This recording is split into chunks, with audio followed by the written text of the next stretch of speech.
সম্মানিত দর্শক, বাংলাদেশকে বলা হয় রঙে ভরা বঙ্গেয় এবং অসম্ভবের দেশ।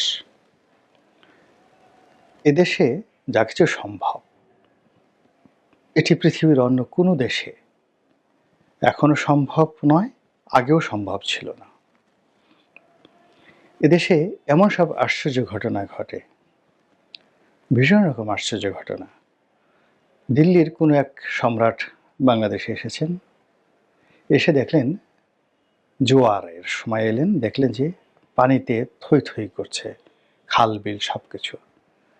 আবার ভাটার সময় তিনি দেখলেন মাত্র 6 ঘন্টার ব্যবধানে কোনো পানি নেই, চারিদিকে শুধু কাদা আর কাদা। ভীষণ রকম ভয় পেয়ে গেলেন। এ অদ্ভুত জাতি, এ এক অদ্ভুত দেশ, এক অদ্ভুত মাটি, এখানে যুদ্ধ করা সম্ভব নয়। তিনি পালিয়ে চলে গেলেন।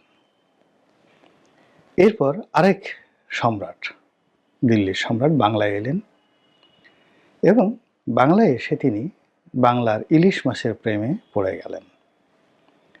তো তিনি আফগানিস্তানের মানুষ ছিলেন।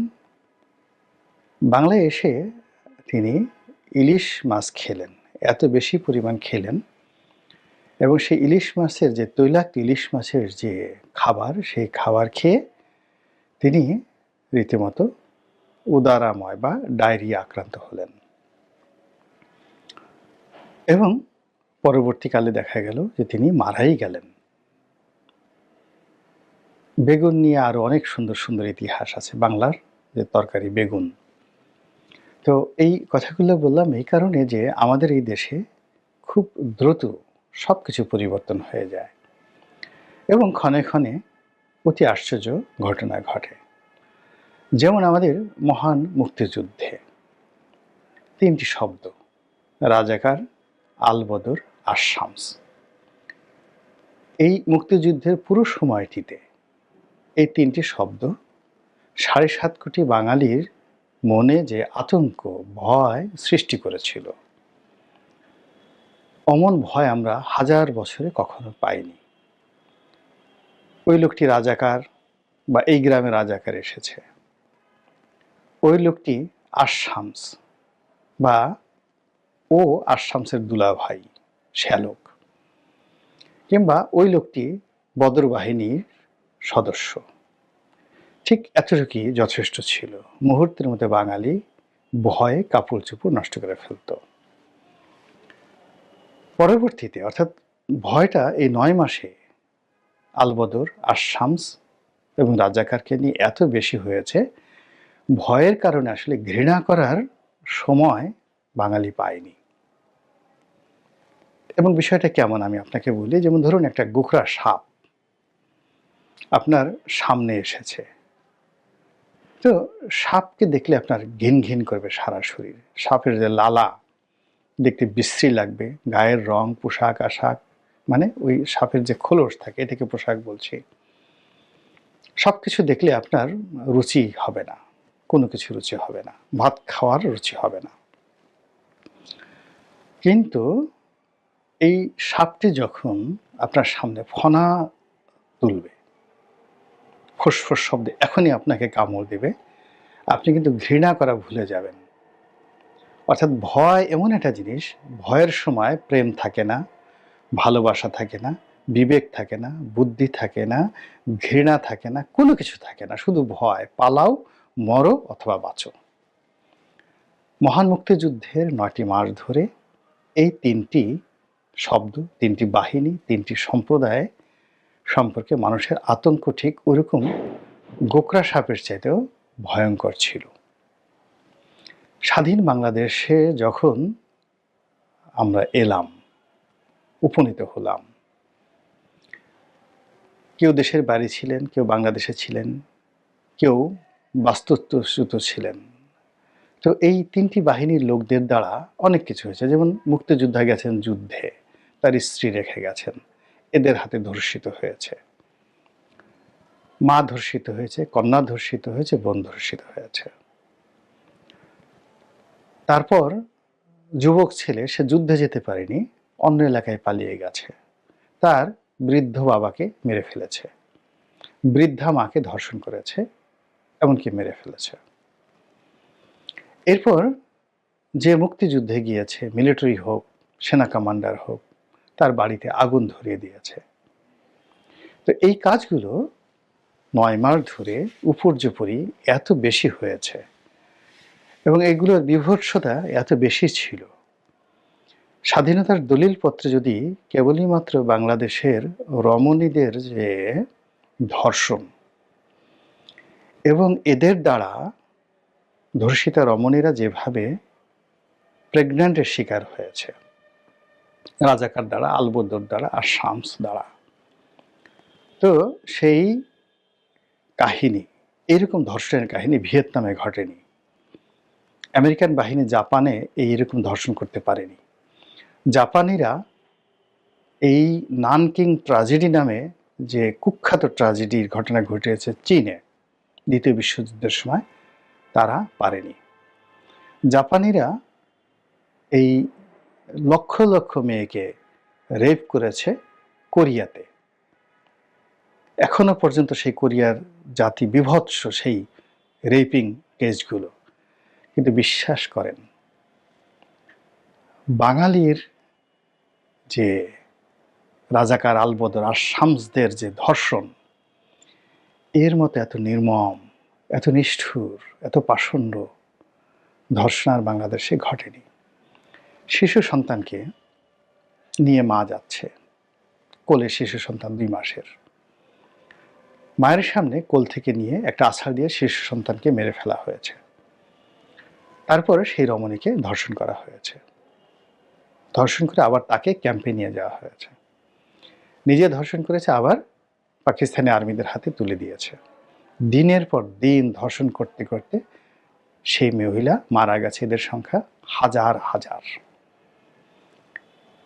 হাড্ডিসার রমণী, সারা শরীরে কিচ্ছু নেই, শুধু হাড্ডি আর হাড্ডি। ছবিগুলো দেখবেন, শিল্পাচার্য জয়নুল আবেদিন থেকে শুরু করে, পটুয়া কামরুল হাসান থেকে শুরু করে, এমনকি মানে একেবারে স্টিল সিনেমা যেগুলো চলচ্চিত্র, তারপরে শেষে আপনার ফটোগ্রাফি, স্টিল ফটোগ্রাফিতে যে ছবিগুলো আসছে, সেই ছবিতে ধর্ষিতা রমণীর যে কাহিনী, এই কাহিনী আমি কোথাও পাইনি। এরকম নিষ্ঠুর ধর্ষণ আয়ামে জাহিলিয়াতের যুগে হয়নি।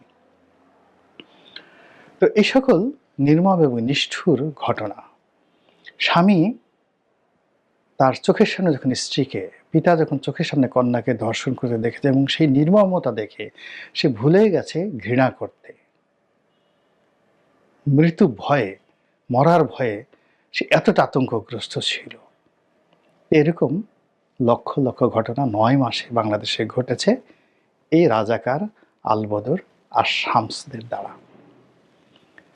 তো যেটা বলছিলাম, সেই রঙে ভরা বঙ্গ, সেই বঙ্গে এসে আমরা হঠাৎ করে স্লোগান তুললাম, তুমি কে আমি কে, রাজাকার রাজাকার। এবং আমরা সবাই হাততালি দিলাম যে একটা উচিত জবাব দেওয়া হয়েছে শেখ হাসিনাকে। শেখ হাসিনার মতো একটা স্বৈরচারী মহিলা, তারপর একটা অত্যাচারী শাসক, তাকে অপমান করার জন্য আমরা সবাই নিজেদেরকে যে রাজাকার পরিচয় দিচ্ছি এবং প্রকারান্তে নিজেরা রাজাকার, তুমি কি আমি কে রাজাকার বলে মূলত শেখ হাসিনাকে রাজাকার বলার চেষ্টা করেছি। এবং এই যে বাঙালির রঙ্গ এবং বাঙালির হঠাৎ পরিবর্তন হওয়া, এটি নিয়ে আগামী দিনে অনেক কিছু লেখা হবে, প্রচুর লেখা হবে। এখন যেটি হলো, সেই যে রাজাকার, সেই রাজাকারকে নিয়ে আমরা ভুলে গেছি, কিন্তু ভুলে যাওয়ার পরে আবার এই 4 মাসের মাথায় আবার সেই রাজাকারকে নিয়ে ঘৃণা, বিদ্বেষ এবং তাদেরকে আক্রমণ করার যে ট্রেন্ড চালু হয়ে গেল, এটাই হলো বাংলার আশ্চর্য আবহাওয়া। আপনি 50 বছর ধরে তাদেরকে ঘৃণা করলেন, আর মাত্র 5 দিনের মধ্যে রাগ হয়ে বললেন যে আমি রাজাকার। এই গেল একটা পার্ট। আবার 4 মাসের মাথায় বললেন তুই রাজাকার, তুই রাজাকার। তো বুঝেন যে এই পরিবর্তনশীল বাংলাদেশে কি হচ্ছে রাজনীতির অঙ্গনে এবং রাজনীতির বাইরে। এবার আলবদর নিয়ে কিছু বলি। রাজাকার, আশামস, আলবদর। তো এর মধ্যে আলবদর ছিল মূলত প্যারা মিলিটারি বাহিনী। এখন যেভাবে আনসার বাহিনী আছে, অর্থাৎ তাদের আর্মস আছে এবং এদের মধ্যে খণ্ডকালীন আছে আনসার এবং ফুল টাইম আনসার আছে। তো মুক্তিযুদ্ধের সময় পাকিস্তানি সেনাবাহিনী এই আল রাজাকার আর শামস, মানে তারা যে সকল লোকজন ছিল বিশ্বস্ত, তাদের মধ্যে সবচেয়ে চৌকুশ, মানে তৃতীয় গ্রেডের যারা বদমাশ তাদেরকে ধরেন রাজাকার বানালো, দ্বিতীয় গ্রেডের যারা বদমাশ তাদেরকে বানালো আশামস, আর চূড়ান্ত গ্রেডের একদম টপ লেভেল প্রিমিয়াম কোয়ালিটির বদমাশ তাদেরকে তারা সরাসরি মিলিটারির অংশ করে নিল প্যারামিলিটারি হিসেবে। এরা হলো আলবদর বাহিনী। তাদের ট্রেনিং ছিল, তাদের পোশাক ছিল, তাদের অস্ত্র ছিল, তাদের বেতন ছিল, তাদের ভাতা ছিল। তারা শিক্ষিত ছিলেন, বুদ্ধিমান ছিলেন, বাংলার পথঘাট চিনতেন এবং এই আলবদর বাহিনী পুরো বাংলাদেশকে তছনছ করে দিয়েছে। তারাই আর্মিকে নিয়ে গেছে বিভিন্ন গ্রামে, দেখিয়ে দিয়েছে ওই গ্রামে সুন্দরী মেয়ে আছে, ওই গ্রামে হিন্দু আছে, ওই গ্রামে হিন্দুর ওই সম্পত্তিটি আছে, ওখানে সোনা আছে, ওখানে টাকা আছে, ওখানে একজন বুদ্ধিজীবী আছে, ওখানে একজন যাকে বলা হয় জ্ঞানী আছে, গুণী আছে, যে কিনা বাংলাদেশের মুক্তিযুদ্ধের পক্ষের শক্তি। এই পুরো জিনিসটিকে তারা প্রথমত পথ দেখিয়েছে, এরপর মিলিটারিকে মোটিভেট করেছে। পুরো মিলিটারির যে ইন্টেলিজেন্স সিস্টেম আছে, এই গোয়েন্দার যে লোকাল এজেন্ট রূপে তারা কাজ করেছে এবং একই সঙ্গে ফ্রন্টিয়ার যোদ্ধা হিসেবে, যেমন এক জায়গাতে এক প্লাটুন শূন্য গেল পাকিস্তান সেনাবাহিনী, তো শূন্যরে গিয়ে সরাসরি যাওয়ার আগে তারা তাদের যে অগ্রগামী ট্রুপটি পাঠাতো সেটা আলবদর বাহিনী। তো আলবদর বাহিনী প্রথমে যাইতো, রেকি করত, প্রাথমিক যুদ্ধ করত, গ্রিন সিগন্যাল দিতে, এরপর মূল বাহিনী যেত। তো বুঝতে পারছেন যে সেই আলবদর বাহিনী কি ছিল ওই সময়টাতে, কারা আলবদর ছিল এবং তাদের প্রতি আমাদের দায়িত্ব কি, কর্তব্য কি। তো এই আলবদরের যে স্রষ্টা সেটা কি, পাকিস্তান সেনাবাহিনী। এই আলবদর নামক যে বাহিনীটি, যেটি পুরো বাংলাদেশের মানচিত্রকে তছনছ করে দিয়েছে, খাবলে খাবলে খেয়ে ফেলেছে, সেই দেশটি হলো পাকিস্তান। সময়ের বিবর্তনে আমরা এখন বলছি চলো চলো পাকিস্তান চলো, মানে চলো চলো আলবদরের আস্তানায় চলো। আলটিমেটলি যাওয়া হবে না, সম্ভব নয়, কেননা বাঙালির রক্তের রন্ধে রন্ধে, কোষে কোষে, ডিএনএর প্রতিটি জায়গাতে ক্রোমোজোম যেটা বংশগতি নির্ধারণ করে, সেখানে আলবদরের বেয়োনেট, আলবদরের অত্যাচার, জুলুম, নির্যাতন, ওটা এমনভাবে বাসা বেঁধেছে যে কিয়ামত পর্যন্ত, এই বাঙালি কিয়ামত পর্যন্ত নয়, কিয়ামতের পর হাসরে, নসরে, মিজানে, পলছিরাতে, আল্লাহর দরবারে, সব জায়গাতে আলবদর বলা মাত্রই বলবে আল্লাহ বিচার চাই, আল্লাহ বিচার চাই, এদের বিচার চাই, এদের বংশধরদের বিচার চাই, এদের স্রষ্টাদের বিচার চাই, এদের যারা সৃষ্টি করছে তাদের বিচার চাই। এটা ডিএনএর সঙ্গে মিশে গেছে। ফলে রাজাকার নিয়ে যেমন তুমি আমি রাজাকার, এটা যেমন এখন চেঞ্জ হয়ে গেছে, চলো চলো আলবদরের আস্তানায় চলো, এই যে নতুন জিকির শুরু হয়েছে, ফিকির শুরু হয়েছে। জিকির অর্থ স্মরণ করা আর ফিকির অর্থ খোঁজ করা। এই জিনিসটা শুরু হয়ে গেছে, এটাও বেশি দিন থাকবে না। বাঙালি তার আপন সত্তা, এই দেশের ইতিহাস মুক্তিযুদ্ধকে কেন্দ্র করে, এ দেশের ইতিহাস জাতীয়তাবাদকে কেন্দ্র করে, এই মাটির মমতা বড় নির্মম। এখানে যারা এসেছে প্রেমে পড়ে গেছে। দিল্লি থেকে শাহজাদা বোখরা খান এসেছেন, সুলতান গিয়াসউদ্দিন বলবনের বড় সন্তান। তো তাকে বলা হলো যে তুমি বাংলা ছেড়ে আসো এবং দিল্লির মসনদ তুমি গ্রহণ করো, যুবরাজ হও। তিনি বাংলা ছেড়ে যাননি। পিতা যখন খুব কঠিন হলেন তখন তিনি পিতার বিরুদ্ধে যুদ্ধ করলেন, কিন্তু বাংলা ছেড়ে তিনি যাননি। এ বাংলা, বহু অনেক প্রেম। এখান থেকে যারা এসেছে, আলিবর্দী এসেছে, সিরাজউদ্দৌলা এসেছে, মুর্শিদকুলি এসেছে। তো আলিবর্দী, মুর্শিদকুলি খান এসেছে এই নরেন্দ্র মোদীর দেশ, এখান থেকে একজন হিন্দু মারোয়ারি ব্যবসায়ী। এ বাংলা ছেড়ে যায়নি, এ বাংলাতেই তারা মরেছে। তো এই বাংলার প্রেম বড় নির্মম। এখানে সে ইশাখা, কোথা থেকে, উত্তর ভারত থেকে ইশাখা এসেছে, মোশাখা এসেছে, এসে এই বাংলার প্রেমে পড়ে সে ভুলে গেছে তার সবকিছু। সে সম্রাট আকবরের বিরুদ্ধে যুদ্ধ ঘোষণা করে বসেছে। এই হলো বাংলার মাটির মায়া এবং মমতা।